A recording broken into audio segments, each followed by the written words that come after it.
Welcome to the Criminal Justice Panel. Welcome to law school.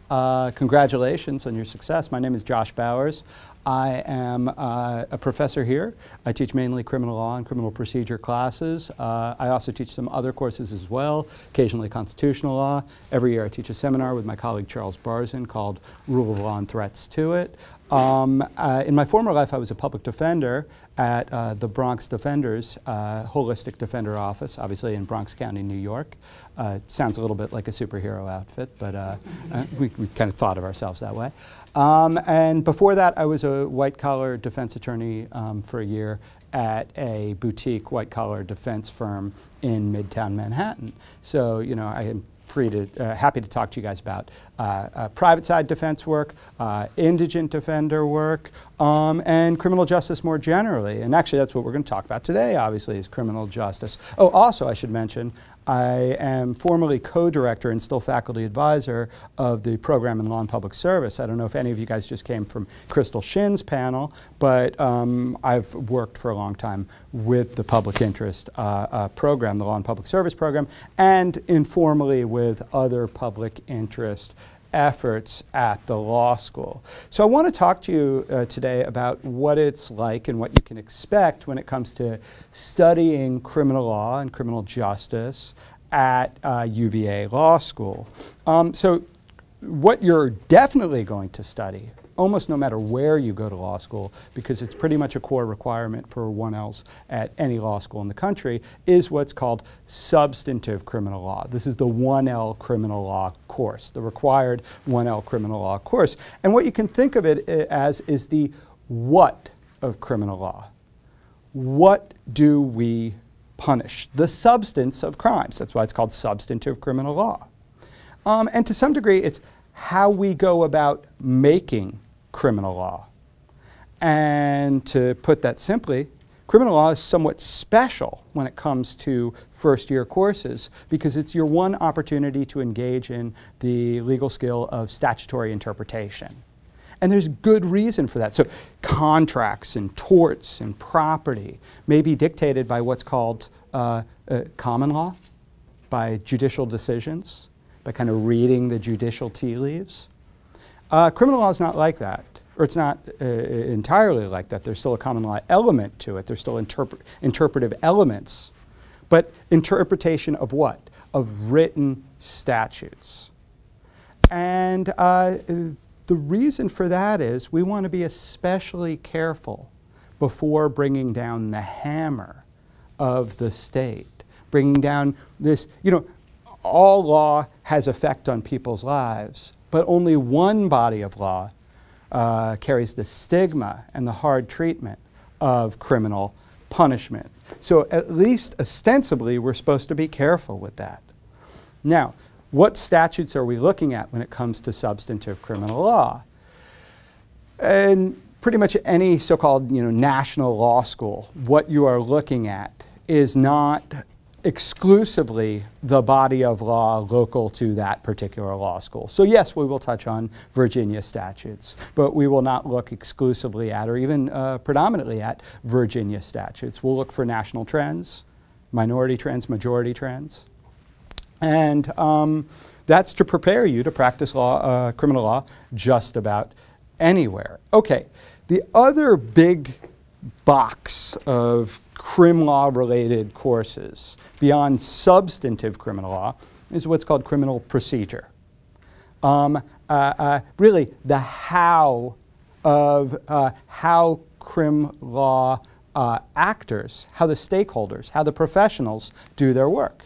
The police officers, the prosecutors, the defense attorneys, and the judges. And this class in turn separates, not class, this box in turn separates into kind of two halves of classes. Classes that focus on, criminal procedure classes that focus on investigations, pejoratively called, cynically called cops and robbers, how police officers do their work. And the other half is called adjudication, pejoratively called bail to jail, as if those are the only two things that can happen, right? And adjudication, what we're really talking about is principally constitutional regulation of the work of defense attorneys, prosecutors, judges, whether at trial, the lead up to trial, or plea bargaining. We look at the constitutional regulation of plea bargaining. And for that matter, I teach an upper level seminar called Plea Bargaining, which focuses exclusively on that practice, the normative dimensions of it, its problems, and the practical implications. And then investigations, really interesting class, focuses also on constitutional regulation here of the police. Fourth Amendment, searches and seizures, unreasonable searches and seizures. It's fascinating material and extremely meaningful and important because it has real-world consequences that you guys are well aware of. You know, look no further than a debate about Black Lives Matter movement. These are the cases that bubble up into the public consciousness. Likewise, Fifth Amendment regulates the conduct of police officers. Think about Miranda, which you guys are probably already familiar with, the Miranda warnings, right? Okay, when you're taking criminal procedure, you can either take the doctrinal courses as opposed to the upper level seminars, which you can also take. You can either take the 3-credit investigation class all by itself, dealing with the constitutional regulation of the police, the 3-credit adjudication class all by itself, dealing with what happens after arrest, really from charge all the way up to adjudication to disposition. Or you can take both of these 3-credit classes for 6 credits, or you can take a class that I teach, the 4-credit criminal procedure survey, which includes some of both sides, some of both halves. Okay. What else do I want to say about criminal procedure? I mean, at the end of the day, when you're talking about criminal procedure, you're talking about the rules of what makes a fair process, or at least what's supposed to make a fair process. But even that turns into this debate about how do we, what is fairness? Is it right treatment, or is it accuracy? Is it okay that you had a sleeping lawyer because you were guilty anyway? Or do we say, no, there's just something wrong? It's something ineffective.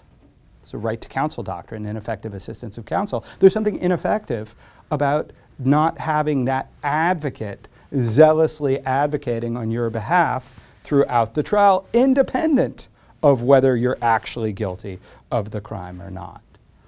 And at a higher level of abstraction, whether we're talking about criminal procedure or we're talking about substantive criminal law, for that matter, any public law course, what we're ultimately talking about is the balance between individual liberties, whether that's liberty, whether it's a right to self-determination, autonomy, whether it's equality, whether it's dignity, and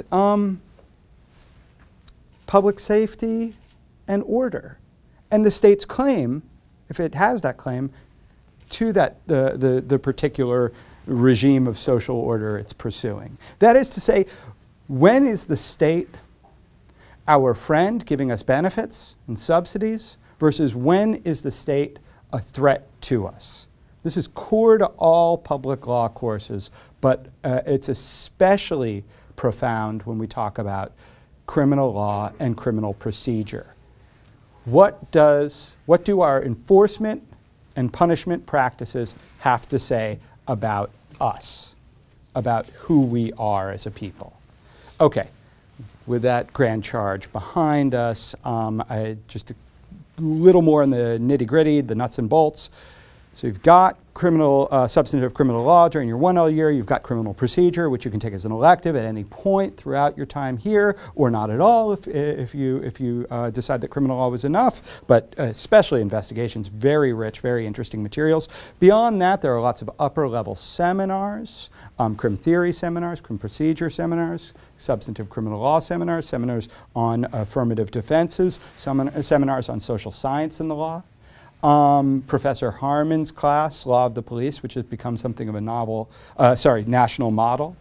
Kim Frazan is one of the foremost crim theorists in the country.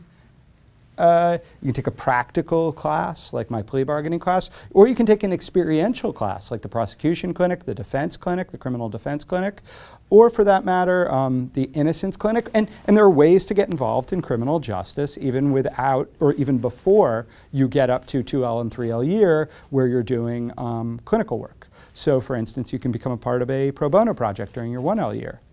In addition to a bail reform project, which I've been involved in. Bail reform is extremely topical issue in criminal justice right now.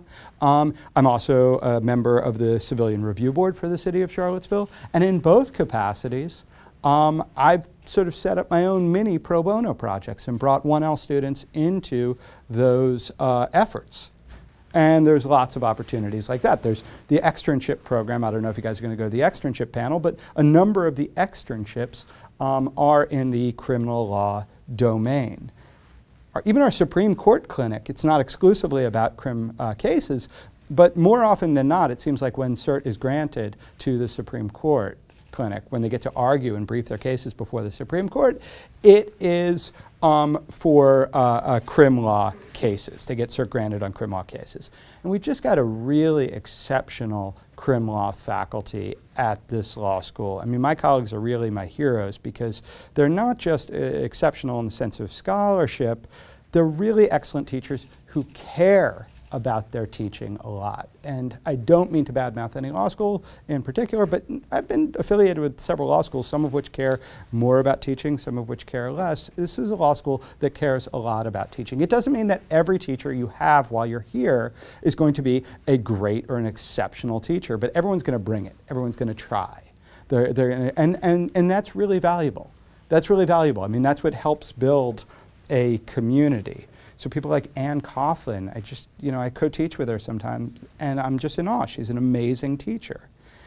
So I'll give you a list of the names of people working in the criminal law domain here, and I'm sure I'm going to leave some people out, but John Monahan, social science and criminal law, Barb Armacost, John Jeffries, who's currently working on main grounds, but will come over, I'm sure, to teach a class or two every now and then. Richard Bonney, who just about wrote the book on insanity. Darrell Brown, a public defender like myself. Rachel Harmon, a leading scholar when it comes to regulation of police practices. Ann Coughlin, who I just mentioned. Likewise, Kim Ferzan, who I also mentioned as a really prominent crim theorist. Okay. Since criminal law is the course you are all going to take, and you're going to take it soon, almost wherever you go to law school, I thought I'd talk a little bit about that course in particular and what you can expect from it. I mentioned that it is a statutory course in orientation, but one of the things you take up almost immediately when it comes to criminal law is the purposes of punishment itself. Why do we punish? And these purposes often break into different conceptual frameworks, but typically break into 4 categories: retribution, deterrence, incapacitation, and rehabilitation.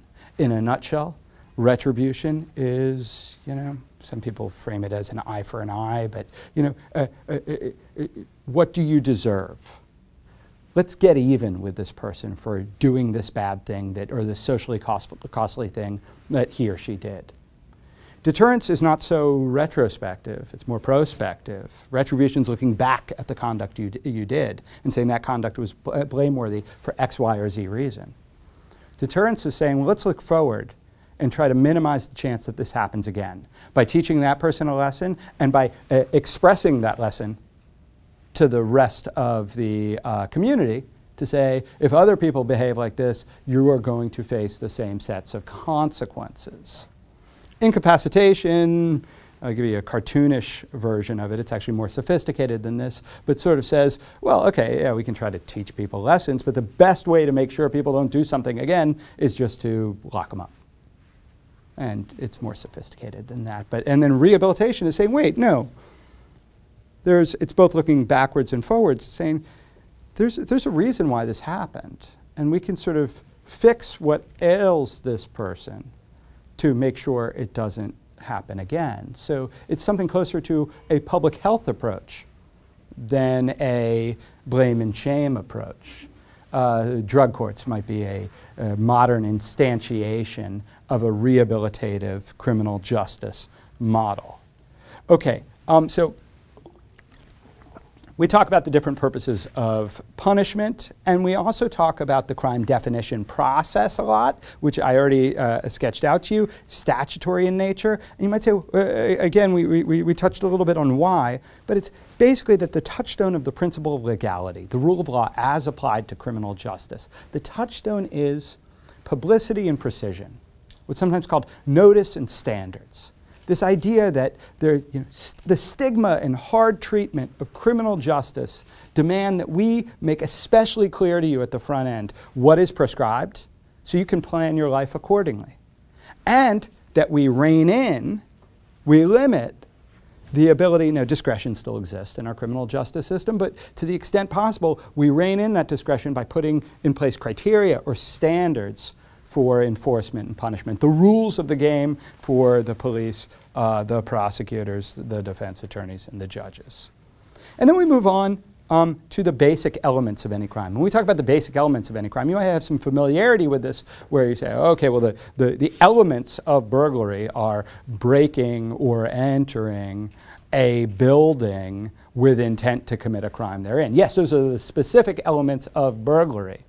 But at core, the elements of crime, or crime, must contain elements that fall into two camps. And we kind of need both of these camps. So I think you guys already intuit the answer to this. So let me just ask you a question. My 15-year-old daughter used to be a very neurotic kid. And when I first got here, she was about 5 years old. And, I'd sort of watch her express some of her anxieties, and one of her anxieties was she would say something like this to me. She was a rule-bound kid too. She would say, less so now as a 15-year-old, but that's just that's the passage of time.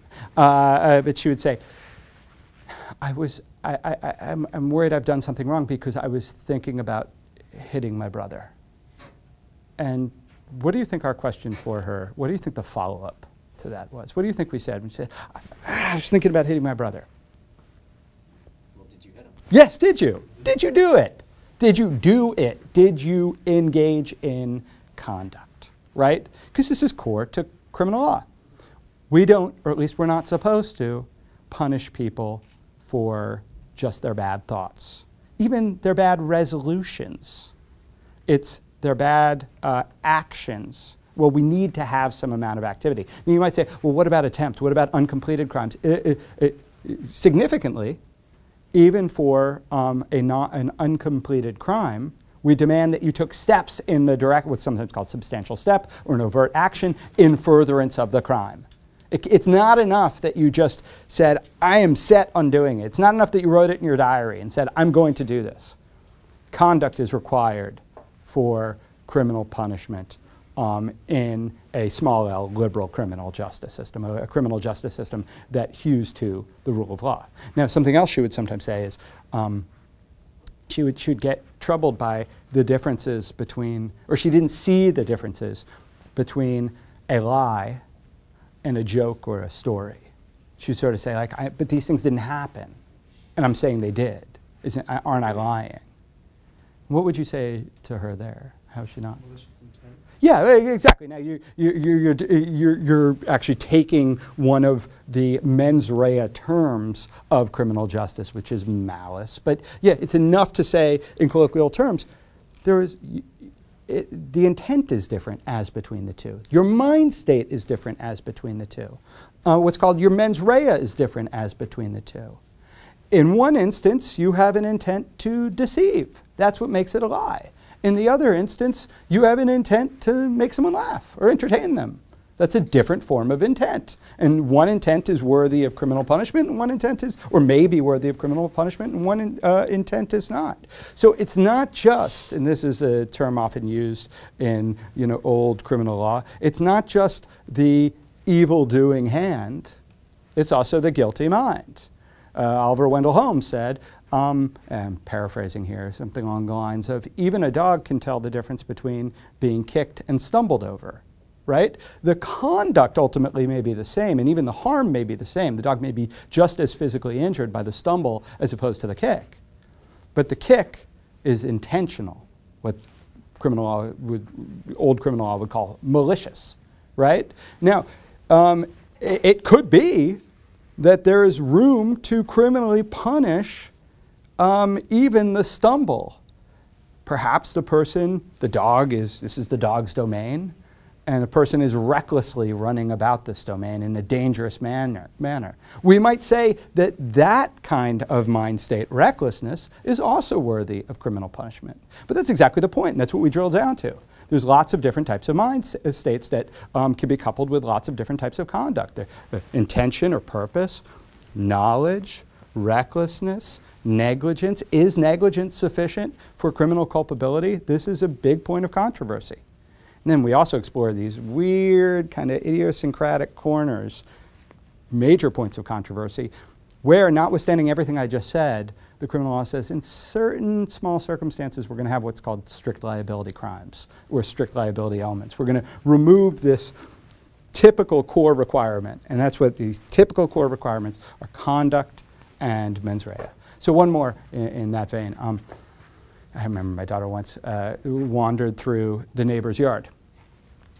Allowed to do so, not trespass. The neighbor had given permission. But it was, summer day, dewy grass stuck to her shoes, and I started swatting, at the grass on her shoes. And I said, "What's the matter?" And she said, I stole their grass, right? and like one might, so okay, play defense attorney before you've even gone to law school. What would your defenses be? What does she lack? Why is this almost comical to our ears? It wasn't intentional. Yeah. She was just walking. Yeah. How do we? Yeah. How do we define larceny? Larceny, stealing, is typically defined as taking property of another. That's the conduct. Yes, you did it. You might say, should have a de minimis defense because the conduct was of such a trivial nature. Whatever. There are de minimis, but the better defense is on the mens rea front. Taking property of another. Larceny is taking property of another with an intent to permanently deprive. She had no intent to do so. In fact, she was trying to make up for it, even though I'm sure the neighbor was like, "Just go. We didn't want the grass clippings anyway. So don't worry, you're performing a service." Okay. Then toward the back half of substantive crime, well, substantive criminal law, different professors do it differently, but for me it's the back half, we start taking up defenses. And some of these defenses have to do with just, the inverse of the mens rea requirement, saying certain defenses that demonstrate that mens rea, that the guilty mind is lacking. So a famous case, a Green case out of Texas. Green goes out on the range and he brings home a bunch of hogs, and the police arrest him because they say those weren't your hogs. And he said, "Yeah, you're right, they're not my hogs, but I thought they were." So he's offering what's called a mistake defense, right? Now, one question is his mistake genuinely held? That is to say, is it honest? But let's assume that it was honest. And then we say, when is a mistake sufficient? Well, sometimes, if it's merely honest, sometimes it has to be honest and reasonable. From there, we move on to affirmative defenses. These are things you might be familiar with from movies and TV and from popular accounts in the media. Affirmative defense of excuse is insanity. In affirmative defense of justification, one of them is self-defense.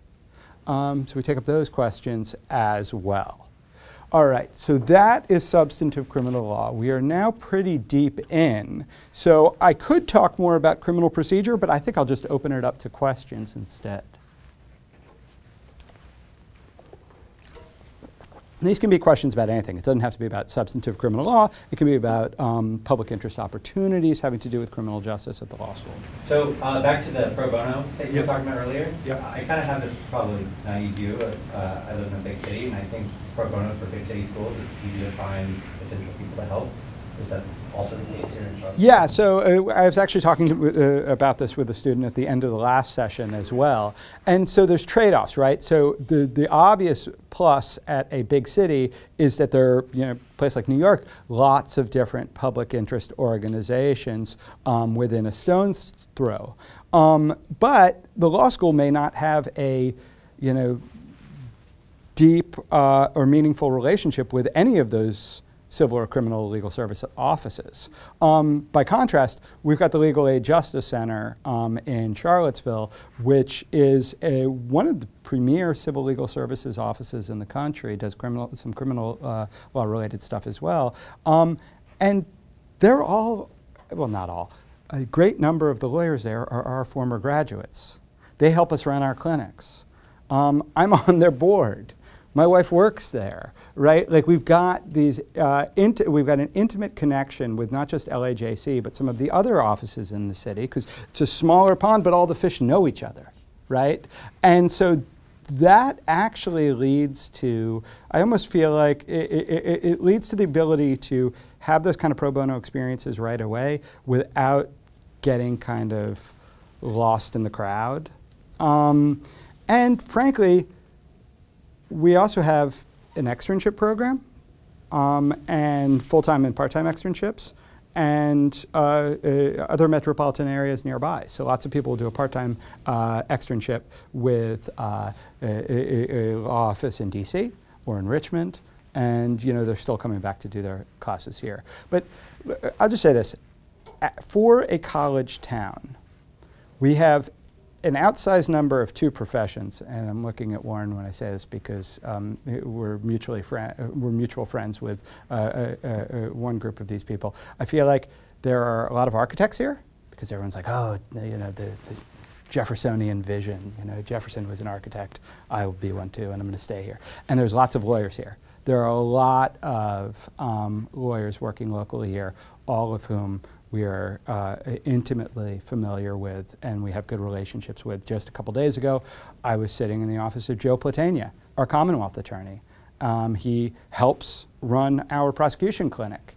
And he was talking to me about a number of my students, and he was talking about the pro bono project I was running through the Civilian Review Board, and ways he could set up more pro bono opportunities at the Commonwealth Attorney's Office. So I think just it works out well for us, but there is that tension which any law student should think about. More offices but less of a relationship, or fewer offices and more of a relationship.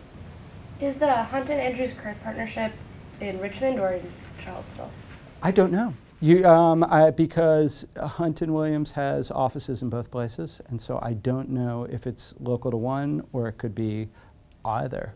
Likewise, LAJC has an office in Richmond, Charlottesville, and Northern Virginia. And sorry, do you guys interface at all with like Sarah or the Shelter for Health and Emergency here? I'm sorry, can you say that? Do you guys interface with like Sarah or the Shelter for Health and Emergency here? Oh, yes. First I thought you were saying Sarah as in a person named Sarah. No. I was like, I know lots of Sorry, Sarahs. Yeah. That's Sexual Assault Resource Agency. Yeah, and CASA nearby. I'm like, so it's not just LAJC, so thank you for supplementing that. But like, we also have the Public Service Center and Kimberly Emery in the as our pro bono coordinator can give you as a wealth of information about I know some of the crim-related stuff that I have helped students. I've been a liaison for students through those organizations or those opportunities. But Kimberly Emery and Annie Kim, or for that matter, Crystal Shin, can give you a more whole picture.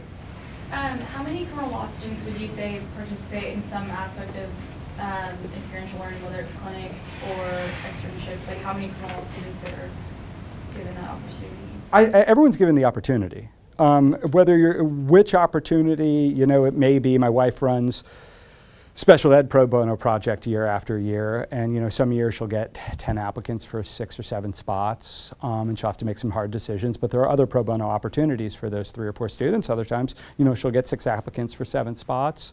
So there's lots of opportunities. In terms of how many students take advantage of those opportunities, I think students who are interested in crim practice, whether it's prosecution or defense, have a good sense that they really should do that kind of work right away. And I think that's the right approach. So I feel like every student I talk to who's interested at least in being a prosecutor or a public defender or otherwise doing criminal justice reform or something criminal related straight out of graduation or a clerkship, they're seizing those experiential opportunities, whether it's like extracurricular, pro bono project, or curricular, like a clinical offering. They're seizing those opportunities while they're here. And and they should. And this is actually something I said during the last, I think it's especially important if you're interested in criminal law and you think you may end up going to a firm for a couple of years, you want to build that criminal law resume now. Because you do not want, when you're essentially transitioning away from a firm into the job that, you know, this has been my dream job since I went to law school, whether it's prosecution or public defense or what have you, you don't want it to look to an employer like you're just sick of your firm. You want to convey through your resume the idea that this has always been my plan. This has always been my goal. Other hands? Have we run? Oh yeah, we're over. Yeah, you're like, of course we have no more questions. We want to go eat lunch. Thank you guys. Welcome to UVA. I hope you choose it. If you have any questions, follow up with me. You can contact me also about just the Law and Public Service program if you want, because like I said, I've been a part of that program for a very long time. Thank you. Thank you.